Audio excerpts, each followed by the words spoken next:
अच्छा देखो अभी क्या हुआ, बजट के सेशन को थोड़ा सा इंक्रीज कर दिया गया। टोटल 3 न्यू बिल्स हैं और इसकी वजह से 7 नए जो 7 आर्टिकल्स हैं उसके अंदर चेंजेस आएंगे। पहली कंडीशन तो ये 3 बिल आगे और 7 आर्टिकल आएंगे जिनके अंदर चेंजेस होंगे।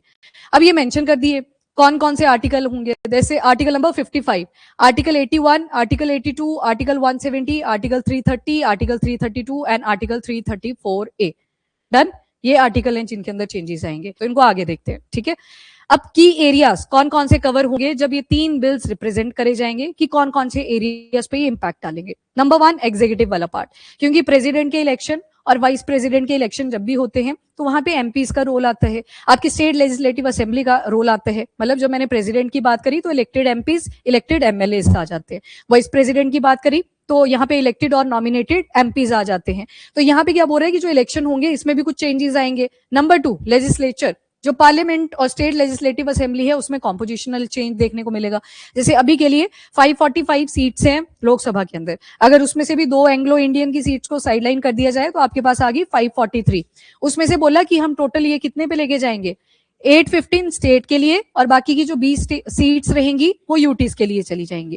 देन तीसरा जो यहाँ पे चेंज आएगा वो स्पेशल प्रोविजंस को लेके आएगा, जो रिजर्वेशन एससी और एसटीज को दे रखी है, क्योंकि मेंबर्स चेंज कर रहे हैं ना तो रिजर्वेशन में भी थोड़े बहुत चेंजेस आएंगे।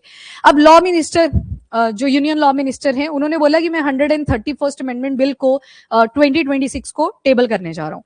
एंड यूनियन मिनिस्टर जो हमारे होम अफेयर्स के हैं उन्होंने बोला यूटी लॉ अमेंडमेंट बिल 2026 में शो करूंगा।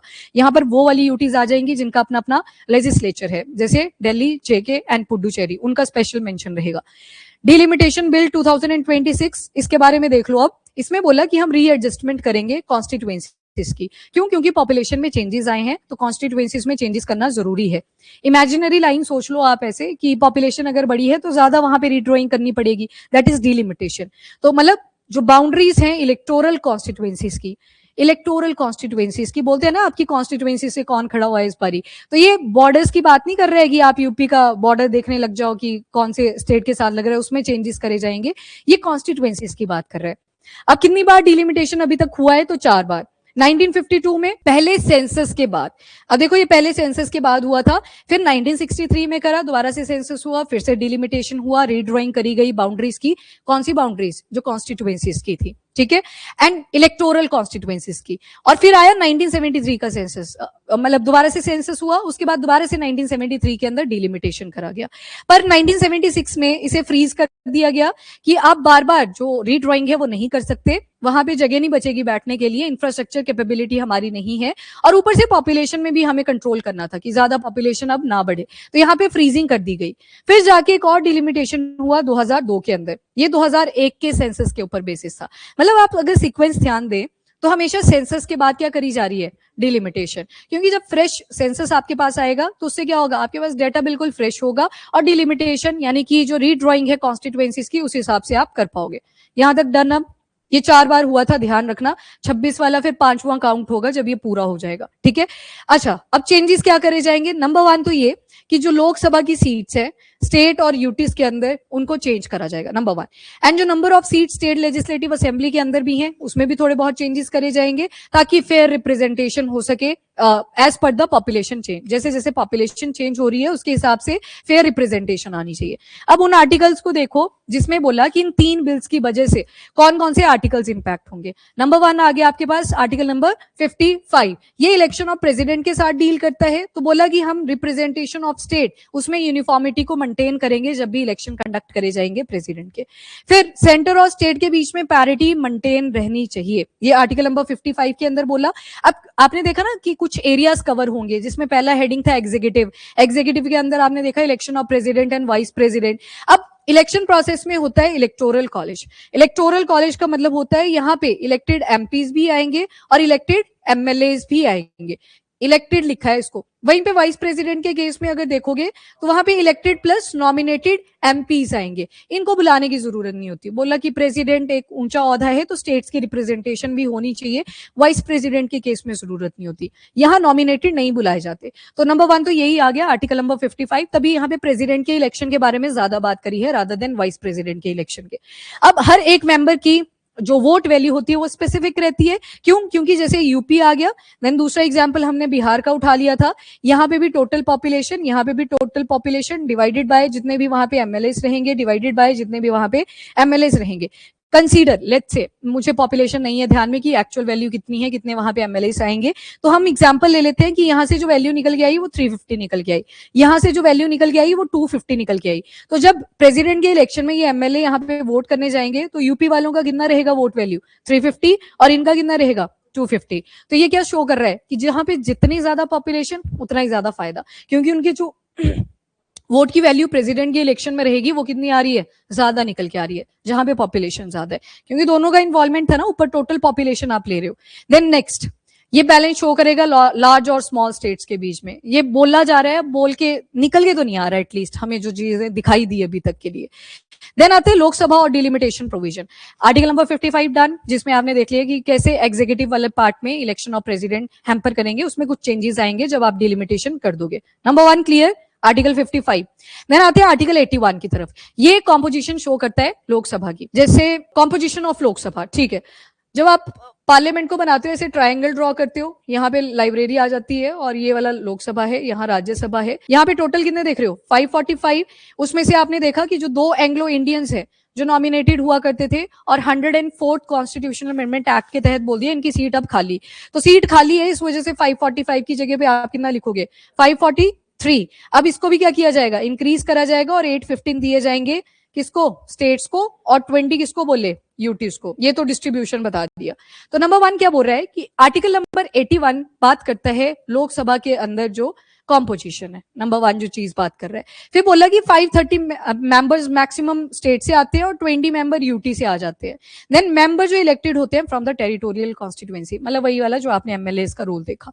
देन आर्टिकल नंबर 82, ये तो कॉम्पोजिशन बता गया लोकसभा। अब जो आप पॉलिटी के अंदर पढ़ रहे थे ना कि इतने मैक्सिमम सीट्स आती हैं, तो अगर ये डिलिमिटेशन आगे चल के पास हो जाता है तो उसमें आप क्या देखोगे कि कुछ चेंजेस आएंगे और जो अगली बुक्स आएंगी वो अपग्रेडेड आएंगी, वहां पे वो सीट्स का नंबर चेंज कर दिया जाएगा, वहां पे मेंशन करा जाएगा कि ऐसे ऐसे 2026 में डिलिमिटेशन हुआ और उसमें सीट में चेंजेस कर दिए गए, तो वो पिछला आउटडेटेड हो गया, ये वाला फ्रेश आएगा। Next article number 82, article 81 done, इसमें कॉम्पोजिशन देखा आपने लोकसभा का कि जो अभी एग्जिस्टिंग है उसमें चेंजेस करे जाएंगे। देन आता है आर्टिकल नंबर 82 जो रीएडजस्टमेंट की बात करता है कि सेंसस के बाद यानी कि जनगणना के बाद आपने क्या करनी है, रीएडजस्टमेंट। पर 1973 का जब आपने देखा डिलिमिटेशन हुआ, 76 में हमें पॉज लगाना पड़ा क्योंकि पॉपुलेशन को कंट्रोल करना ज्यादा जरूरी था रादर देन बार बार सीटें बढ़ाए जाए, तो वहां पे पॉज लगा दिया। फिर जाके 2002 में हमने डिलिमिटेशन करा और वो 2001 के सेंसस के बेसिस पे था। आप क्या देख रहे हो, पैटर्न अगर नोटिस करो तो रीएडजस्टमेंट कब करी जा रही है, जब पिछले ही साल कोई सेंसस हो रहा है, ठीक है। अब 82 क्या बोल रहा है कि सेंसस के बाद आपने क्या करनी है, रीएडजस्टमेंट करनी है, मतलब जो सीट्स हैं वो दोबारा से रीएलोकेट करी जाएंगी एज पर द पॉपुलेशन, जो पॉपुलेशन किसी भी स्टेट से निकल के आ रही है, मतलब जो कॉन्स्टिट्यूएंसीज है उसमें चेंजेस चलते रहेंगे इलेक्टोरल कॉन्स्टिट्यूएंसीज में, और डिसाइड कौन करेगा, तो पार्लियामेंट इसको चेक करेगी। देन आते हैं स्टेट लेजिस्लेचर, एक आर्टिकल 170 लिखा था, तो अभी तक आर्टिकल 55 क्या मेंशन कर रहा था, इलेक्शन प्रेसिडेंट के, उसमें क्या क्या चेंजेस आएंगे उसके बारे में हमने देखा, मतलब ये आर्टिकल्स के बारे में डिस्कशन करी, हमने साथ में चेंज भी देख लिया कि क्या क्या चेंजेस होंगे। देन आपने आर्टिकल नंबर 81 देखा जिसमें कॉम्पोजिशन ऑफ लोकसभा की बात करी। अभी तक आप 545 की जगह पे भी 550 होते हैं वैसे तो, वो आप पॉलिटी में देख लोगे डिटेल में, पर 545 एक्चुअल सीट्स हम काउंट करते हैं, जिसमें से 2 एंग्लो इंडियंस की साइडलाइन करी, तो बोला इसमें भी हम इंक्रीज करेंगे सीट्स, नंबर 2।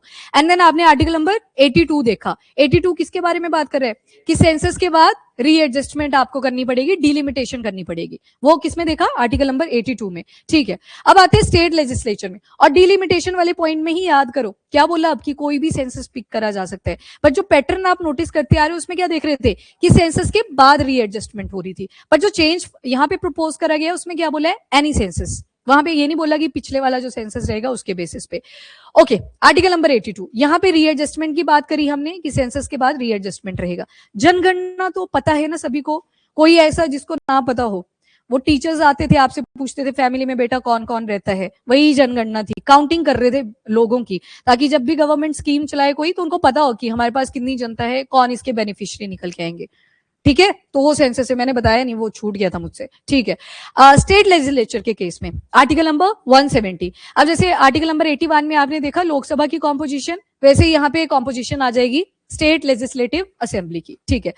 अब इसमें भी चेंजेस करे जाएंगे, आपने देखे एग्जांपल। देन रिजर्वेशन के अगर प्रोविजन देखो तो आर्टिकल नंबर 330 बात करते हैं लोकसभा के अंदर जो रिजर्वेशन दी जाएगी SC एंड STs को। नंबर 1 एक्सेप्शन किसको दे दी, ऐसे ST एरिया जो किस स्टेट में है, जैसे असम, जैसे त्रिपुरा, जैसे मेघालय, जैसे मिजोरम। क्यों? क्योंकि इनको स्पेशली एक शेड्यूल में ऐड करा गया है, दैट इज 6 शेड्यूल, और यहाँ पे इनको ऑटोनोमस पावर दी जाती है। STs में भी पावर दी जाती है ऐसी, पर जो ज्यादा ऑटोनोमिटी आपको देखने को मिलती है वो किसमें मिलती है, 6 शेड्यूल के अंदर। ST एरिया तो बहुत सारे हैं, पर इनके पास ऑटोनोमस पावर्स भी हैं, तो बोला कि इनको एग्जेम्प्ट यहां से कर दिया जाएगा। मतलब वो जो डायरेक्ट रूल्स में चेंजेस होते हैं वो 313 को अफेक्ट नहीं करेगा। ये अपने रूल्स एंड रेगुलेशन, अपने कस्टम, अपने रिलीजन के हिसाब से बनाते चलेंगे। ये वाले जो ट्राइबल एरियाज आएंगे, असम, त्रिपुरा, मिजोरम एंड मेघालय, कभी भी मणिपुर दिख जाए वो आप एग्जेम्प्ट वहां से कर सकते हो। ATM स्क्वायर से याद कर लेना इनको 6 शेड्यूल के अंदर। देन आता है आर्टिकल नंबर 332, ये रिजर्वेशन की बात करता है SC और STs की इन स्टेट असेंबली। आरुष अब क्लियर हो गया, ये स्टेट वाली कैटेगरी में आ गया, तो दोनों यहाँ पे हमने मेंशन कर दिए थे। तो 332 ये वाला जो आपका आया, आर्टिकल 170 स्टेट लेजिस्लेचर की बात कर गया, जैसे आपने आर्टिकल 81 में देखा लोकसभा की कॉम्पोजिशन के बारे में बात करी। आर्टिकल 170 बात कर रहे हैं composition of state legislative assembly, ठीक है। 330 में आपने क्या देखा, रिजर्वेशन जो SC और STs को दी जाएगी, पर कहां पे, लोकसभा के केस में। वैसे आपने देखा दैट इज 6 शेड्यूल, इसमें कुछ ST एरियाज को एग्जेम्प्ट कर दिया कि वो डायरेक्ट रूलिंग में नहीं है, देखेंगे हम 330 के, क्योंकि उनको स्पेशल पावर ऑलरेडी दे रखी है, तो वो अपने हिसाब से कर लेंगे एडजस्ट उसमें। देन आया आर्टिकल नंबर 332 जो बात कर रहा है SC और STs की जो रिजर्वेशन है स्टेट असेंबलीज के अंदर, तो सारा कवर हमने यहाँ पे कर लिया। फिर आता है last article which is article number 334, ये बताते हैं कि जो रिजर्वेशन आपने प्रोवाइड करी है वो कितने पीरियड तक रहेगी, मतलब यहाँ पे ड्यूरेशन बताई जाती है किसी भी रिजर्वेशन की। अब इस रिजर्वेशन को ध्यान से देखना, SC और ST का जब रिजर्वेशन पहली बार करा गया था तो 10 साल के लिए करा। फिर नई गवर्नमेंट आती थी, उन्होंने देखा कि यहाँ पे रिजर्वेशन दे दी जाती है तो ठीक ठाक वोट बैंक भी आएगा, प्लस अभी भी सेक्शन वल्नरेबल था, तो इसको और 10 साल के लिए एक्सटेंड करा, और 10 साल के लिए एक्सटेंड करा। और जो सबसे फ्रेश एक्ट आती है that is 104th constitutional amendment act जो 2020 में कंडक्ट करा गया था। इसमें 2 चीजें मेजर हुई, एक तो बोला कि एंग्लो इंडियंस बस हो गया, इनकी जो लीनियज है वो रुक चुकी है, अब इनके लिए सीट रखना लोकसभा के अंदर जरूरी नहीं है। तो 545 पहले फिल हो रही थी, इनकी जो 2 नॉमिनेटेड सीट्स हुआ करती थी वो अब खाली है। ये हुआ 2020 के अंदर, जब कौन सा अमेंडमेंट आया, 104th constitutional amendment act, done. और जो दूसरा इसके अंदर प्रोविजन था वो ये, पर जो SC और ST है उनका जो रिजर्वेशन है वो फर्दर 10 ईयर्स के लिए इंक्रीज कर दिया जाए, तो ये दोबारा से 10 साल के लिए इंक्रीज कर दिया। तो ये जो 80 ईयर्स और 70 ईयर लिखा है ना, ये 1950 के बाद में लिखा है, और इनका पीरियड एक्सटेंड हुआ है, इसी वजह से यहाँ पे 80 साल निकल के आ रहे हैं, ठीक है। तो उस हिसाब से, और इनका पॉज लग गया तो इनका 70 ईयर का जो टाइम पीरियड था वो फुलफिल हो गया। अब पीरियड जो होगा ये एक्सटेंड किया जा सकता है। आपने देखा बीच में बहुत सारी अमेंडमेंट्स आई, सबसे फ्रेश वाली आपने देखी that is 104th constitutional amendment act of 2020। Next, अब गवर्नमेंट ने क्या क्या चीजें बोली, क्यों डिलिमिटेशन को पुश कर रहे हैं, तो एक तो बोला कि लोकसभा की सीट जो है वो इंक्रीज करनी है। सेंट्रल विस्टा प्रोजेक्ट आता है कि सीट्स बढ़ाएंगे हम, अपनी पार्लियामेंट को दोबारा से बनाएंगे, वो बढ़ा ली। अब फाइनली बोला कि जो लोकसभा की सीट्स है उनको इंक्रीज करा जाए। अभी के लिए 543 है, इनको अप टू ले जाए 850 तक, टोटल सीट्स की बात करी। अब इसके लिए कॉन्स्टिट्यूशनल अमेंडमेंट भी आपको चाहिए होगी, और एक नया जो कॉन्स्टिट्यूएंसी है वो बनाया जाएगा अंडर डिलिमिटेशन कमीशन। बहुत सारे होंगे जो कॉन्स्टिट्यूएंसीज आप रीड्रॉ करोगे। नेक्स्ट बोला डिलिमिटेशन की एक्सरसाइज, बोला पॉपुलेशन चेंज कर रही है तो उसके बेसिस पे हम ये डिलिमिटेशन यानी कि redrawing of electoral constituency change करने वाले हैं। ये जो बोल रहे हैं ना रीड्रॉइंग, मतलब एक लाइन लगाई जा रही है, इमेजिनरी लाइन है, ये वाली कॉन्स्टिट्यूएंसी अलग से काउंट होगी, ये वाली कॉन्स्टिट्यूएंसी अलग से काउंट होगी। देन आता है विमेन का रिजर्वेशन। अब ये वाला जो रिजर्वेशन था ये 106 कॉन्स्टिट्यूशनल अमेंडमेंट एक्ट 2023 में पास हो गया था, मतलब मैं एक्ट ही बोल रही हूँ ना, तो बिल तो वैसे भी नहीं बचाई।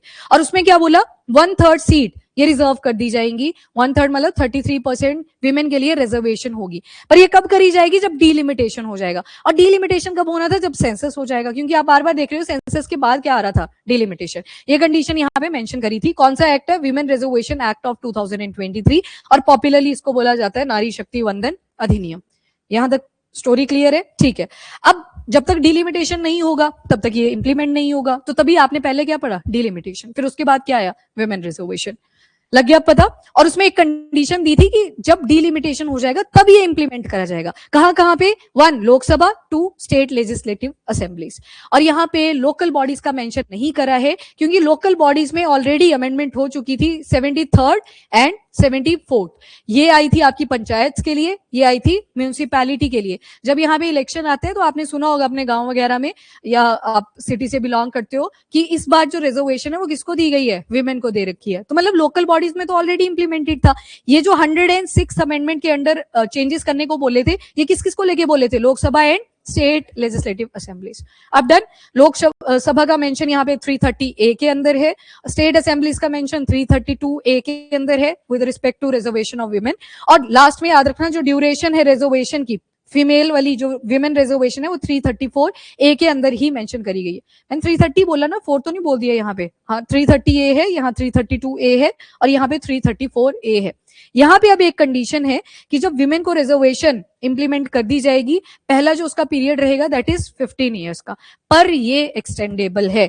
यहाँ पे लिखा नहीं है, मैं चाहती हूँ आप इसको याद ही कर लो, बट ये एक्सटेंडेबल है, इसे एक्सटेंड किया जा सकता है। ठीक है, ये विमेन का रिजर्वेशन आपने देखा। डिले क्यों हुआ वो आपको पता है, पहले इंफ्रास्ट्रक्चर नहीं था तो हम रुकते गए, और अब देखो होता तो इलेक्शन ही है, पॉलिटिकल स्टंट्स ही होते हैं ये। अभी वोट आ रहे, इलेक्शन आएंगे तो इलेक्शन से पहले ये सारे प्रोसीजर हो जाए तो वो ज्यादा एडवांटेज दे देता है किसी भी पार्टी को। फिर आपने एग्जिस्टिंग सीट्स को देखा लोकसभा के अंदर, फिर आपने देखा सिनारियो 1 एंड सिनारियो 2। सिनारियो 1 की कितनी सीट्स हो सकती हैं, सिनारियो 2 मतलब थोड़ी बहुत फेरबदल हो सकती है।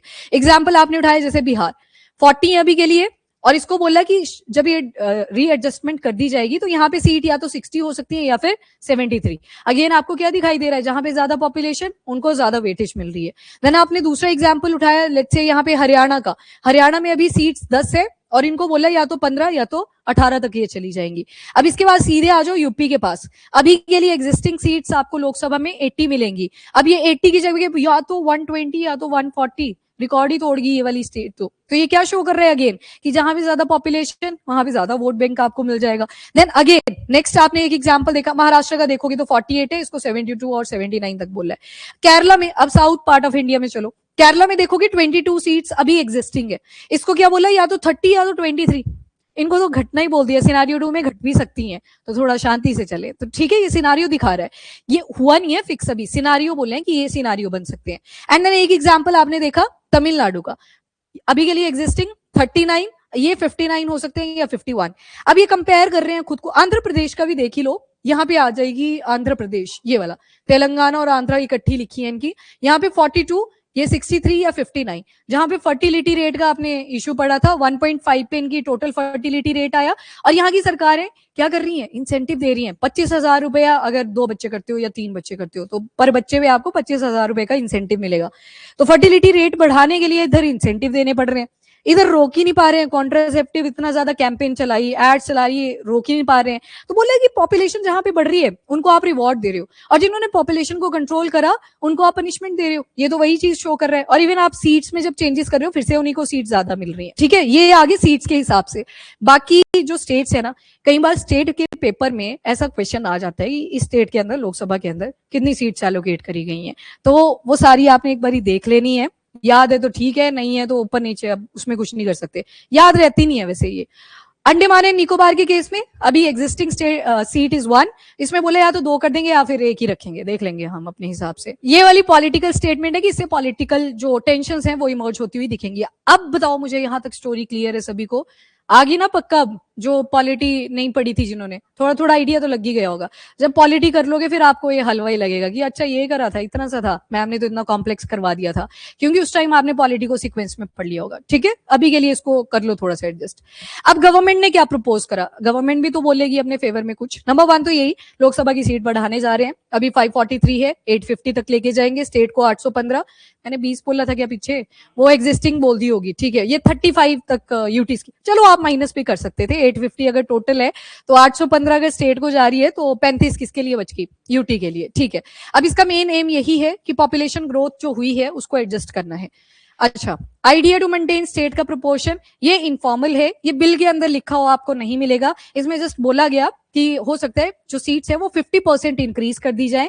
और 50% क्यों बोला, कि जितनी थी उसकी डबल हो जाएंगी, और जब डबल होंगी तो जो स्टेट का प्रोपोर्शन था, जितना रिप्रेजेंटेशन था वो उतना ही रहेगा, वो जो पैरिटी थी वो मेंटेन ही रहेगी। और इसका फिर कोई फायदा नहीं होगा ना, ये इनफॉर्मल है, इसे बिल के अंदर मेंशन नहीं करा गया है। Very important point. Next, major change क्या क्या होंगे डिलिमिटेशन प्रोसेस के अंदर, तो आर्टिकल 82 जिसमें क्या बोला था कि सेंसस के बाद आप क्या करोगे, रीएडजस्टमेंट करोगे। अब इसमें क्या बोल दिया गया, जो बिल के अंदर लिखा है कि ये कंपलसरी नहीं है कि आप वो जो पिछले वाला सेंसस होगा उसी को यूज करोगे, वो कंपल्शन नहीं है। और ये भी जरूरी नहीं है कि डिलिमिटेशन आपको आफ्टर एवरी सेंसस करना पड़ेगा। वो तो आपने पीछे भी देखा कि 1976 में हमें पॉज लगाना पड़ गया था कि जरूरी नहीं है, पॉपुलेशन के हिसाब से आपने बार बार सीटें बढ़ानी है, पॉपुलेशन को थोड़ा कंट्रोल भी करते हैं। तो ये सेम सा ही पॉइंट लगेगा आपको। अब पार्लियामेंट डिसाइड कर सकती है कि कौन से वाला सेंसस यूज करना है। तो चेंज वही है दोबारा से कि पॉपुलेशन एज अ बेस ही बनाया जाएगा। पहले क्या था, लास्ट सेंसस को यूज करा जा रहा था। और इवन आर्टिकल 82 भी क्या बोल रहा है, सेंसस के बाद आपने रीएडजस्टमेंट करनी है, यानी कि डिलिमिटेशन करनी है। अब क्या बोला गया कि कोई भी सेंसस पार्लियामेंट चूज कर सकती है। तो मतलब थोड़ा सा प्रोग्रेसिव तो नहीं दिख रहा है ये, पर बोला गया है इस बिल के अंदर कि कोई भी सेंसस चूज करा जा सकता है पार्लियामेंट के थ्रू। अभी के लिए जो सेंसस यूज करा जाएगा वो 2011 का है। और 2011 के सेंसस की प्रॉब्लम ही ये थी कि डेटा पूरा नहीं आ रहा अपने पास। इसी वजह से तो बोला कि जल्दी से जल्दी सेंसस कंडक्ट करा जाए। पहले 21 में बोला था, पर कोविड-19 से निकले थे अभी तो बोला कि नहीं कर सकते सेंसस। लोगों को पहले बोला 6 फुट का डिस्टेंस बना के खड़े होना है, तो सेंसस नहीं करा जा सकता। फिर टाइम आ गया 2026 का। अब बोल रहे हैं कि 27 के सेंसस को वेट करने के लिए जरूरत नहीं है, 29 का आपको पता है। तो जब तक 27 का सेंसस आएगा फिर आप डिलिमिटेशन लेके आओगे, टाइम बहुत चला जाएगा। तो बोला हम बेस यूज करेंगे किसको, 2011 के सेंसस को। तो मेजर चेंज ये वाला है, इसको ध्यान रखिएगा। ये बिल के अंदर अभी प्रपोज्ड है। जब ये पास हो जाएगा फिर आप बार बार बिल की जगह पे क्या पढ़ोगे, एक्ट। और वो जो आपने पीछे देखा कि अभी तक डिलिमिटेशन कितनी बार हुई है, 4 बार, उसकी जगह पे कितना आ जाएगा, 5 बार। ठीक है, नाउ की इंपैक्ट्स क्या क्या पड़ेंगे, तो आपको आई थिंक दिख रहा है सारा। पार्लियामेंट ज्यादा फ्लेक्सिबल होता जा रहा है कि कंपल्शन कुछ नहीं रखी है कि सेंसस पिछला यूज करना पड़ेगा, जरूरी नहीं है, आप कोई सा भी सेंसस यूज कर सकते हो। तो फ्लेक्सिबिलिटी आ गई है। और डिलिमिटेशन जितना जल्दी होगा, वो जो विमेन की रिजर्वेशन 106 कॉन्स्टिट्यूशनल अमेंडमेंट एक्ट 2023 में मेंशन करी थी, उसको भी आप जल्दी इंप्लीमेंट कर पाओगे। और साथ में बोला कि जो फर्दर रिफॉर्म हम करेंगे ना, वो भी जल्दी होंगे अगर डिलिमिटेशन फटाफट से हो जाता है। मतलब रिफॉर्म इसमें सारे एग्जाम्पल आ जाएंगे जो भी इनको इंप्लीमेंटेशन करनी है। और यहाँ पे 1 वोट 1 वैल्यू का इशू भी निकल के आ रहा है। आप बोल रहे थे कि 1 वोट की वैल्यू एक सी ही होगी, मतलब जहां से भी वोट आएगा प्रेसिडेंट के इलेक्शन में वोट की वैल्यू एक रहेगी। पर ये कहां पे दिख रहा है, एक एमपी हिमाचल का अगर वो 17 लाख की पॉपुलेशन को रिप्रेजेंट कर रहा है, हरियाणा का एक एमपी है वो 25 लाख पीपल को रिप्रेजेंट कर रहा है, तो इक्वल वोट की वो वैल्यू तो है नहीं बराबर, यहां से आपको दिखाई दे रहा है। और ऊपर से आपने इनफॉर्मली बोला, बेशक बिल के अंदर प्रपोज नहीं था, कि 50% सीट्स को इंक्रीज कर देंगे, वो तो गैप फिर से रह जाएगा। यहाँ पे थोड़ी सी पॉपुलेशन घट जाएगी क्योंकि अब जब सीट्स बढ़ रही हैं तो पॉपुलेशन घटेगी, पर गैप तो फिर से रहेगा। एब्सोल्यूट गैप तो उतना आपको दिखने को मिलेगा ही मिलेगा। Then problem with 50% increase model, ये मेरे ख्याल से अब आपको क्लियर है। पहले अगर मान लो 20 थी, अब 40 बोल दिया, तो वो तो वैसा ही रह गया सेम। मतलब आपने अभी भी किसको priority they the, that is population को। ये स्ट्रिक्ट पॉपुलेशन बेस्ड स्टेट का एग्जाम्पल लिया। जैसे उत्तर प्रदेश में क्या बोला, पॉपुलेशन ठीक ठाक है, यहाँ पे 80 से सीट हो रही है 140। तमिलनाडु बोले मेरे पास 39 है, मेरी 51 नहीं हो रही है। जबकि मैंने क्या किया, पॉपुलेशन को रोका कि आपने ज्यादा ग्रोथ नहीं करनी है पॉपुलेशन के टर्म में, प्रोडक्टिविटी पे ज्यादा फोकस करो, इकोनॉमिक प्रोडक्टिविटी। तो बोला कि पॉलिटिकल पावर में आपको एक बड़ा मेजर शिफ्ट देखने को मिल सकता है। और क्या क्या क्रिटिसिज्म आए कि ज्यादा जो पॉपुलेशन स्टेट्स होंगी, ज्यादा पॉपुलेशन वाली स्टेट, उनको ज्यादा गेन मिलेगा, और जो जिन स्टेट ने पॉपुलेशन को कंट्रोल करा उनको पनिशमेंट मिलेगी। वही दोबारा से आपको दिख रहा है यहाँ पे। एंड की कंसर्न वही, रिवार्ड उनको दे दिया, गिफ्ट उनको दे दिया जिन्होंने पॉपुलेशन को ग्रो करा। और जो 50% बोल रहे हो आपकी इंक्रीज कर देंगे सीट, वो गैप तो उतना ही रह जाएगा और वाइडन करेगा, उसका कोई खास फर्क नहीं पड़ेगा। और इवन बोला जाता है कि सारी पार्टीज की एक कंसल्टेशन तो होनी चाहिए, यहाँ पे कोई भी कंसल्टेशन नहीं ली गई। नेक्स्ट ऑल्टरनेटिव सजेशन जो दिए गए, ऑपोजिशन के एक मेंबर थे उन्होंने दिया कि हाइब्रिड मॉडल होना चाहिए। ठीक है, पॉपुलेशन जहां पे ज्यादा है ऑब्वियसली बात है सीट्स वहां पे ज्यादा भी चाहिए होंगी, पर इकोनॉमिक फैक्टर, कितनी प्रोडक्टिविटी वो स्टेट कर रही है उसको भी आप इंक्लूड करें, उसके बेसिस पे डिलिमिटेशन होनी चाहिए। अदरवाइज पॉपुलेशन तो उन एरियाज में ग्रो करती ही जाएगी। और बाकी जो साउथ पार्ट में आप देख रहे हो वहां पे फर्टिलिटी रेट लो आता जा रहा है, वो डिक्रीज कर रहा है। जैसे आंध्र प्रदेश का एग्जाम्पल देखा, वहां इंसेंटिव देने पड़ रहे हैं तब जाके पॉपुलेशन ग्रो करवाई जा रही है। तो इसमें क्या बोला कि दोनों फैक्टर को कंसीडर करा जाए, अकेली पॉपुलेशन नहीं, वो तो कोई भी ग्रो कर सकता है, प्रोडक्टिविटी जो करेंगे साथ में इकोनॉमिक टर्म्स में उस फैक्टर को भी इंक्लूड करा जाए। काफी अच्छा सजेशन है ये। और इवन आपने एक दिन देखा फाइनेंशियल कमीशन के अंदर भी कि जीडीपी को अब इंक्लूड कर दिया है, सेक्टर स्पेसिफिक नहीं होना है, जीडीपी को देखो, जीडीपी में कंट्रीब्यूशन कौन सी स्टेट कितना कर रही है, तो प्रोडक्टिविटी के हिसाब से इंसेंटिव दिए गए। ये था आपका जो अभी के लिए 3 बिल्स आए हैं, प्लस जो आर्टिकल इससे इंपैक्ट होंगे। अब बताओ, अब आगे समझ। आज ना द हिंदू के अंदर भी यही वाले आर्टिकल आए हैं, पढ़ लेना सारे आर्टिकल, मोटी मोटी यही वाली बातें लिखी हैं। हाँ, एक और जो फैक्टर आप ऐड कर सकते हो क्रिटिसिज्म में, वो ज्वाइंट सिटिंग वाला भी था। ऑलरेडी जो कैपेसिटी होती है लोकसभा की वो ज्यादा होती है रादर देन राज्यसभा, तो ज्वाइंट सिटिंग बुलाने का फायदा ही क्या रह जाएगा जब जो आपकी मेजॉरिटी होगी वो लोकसभा की तरफ होगी, तो ज्वाइंट सिटिंग में तो जो भी बिल आएगा वो इजीली निकल जाया करेगा, वो बुलाने का कोई फायदा नहीं है, सहमति असहमति का कोई रोल यहाँ पे नहीं रह जाता। दैट्स ऑल, ये था आपका बिल। अब आ गया समझ। इसका प्रॉपर एक कमीशन बनता है, यहाँ पे स्टेट्स के मेंबर भी आते हैं और हेड का कोई ऐसे नहीं होता कि प्राइम मिनिस्टर आएगा या होम मिनिस्टर आएगा। सॉरी इंटरेस्ट बोल रही हूँ मैं, क्या बोलते हैं उसको, नॉलेज होनी चाहिए उस फील्ड की, वो ज्यादा मैटर करता है यहाँ पे, ऑफिसर्स ही होते हैं।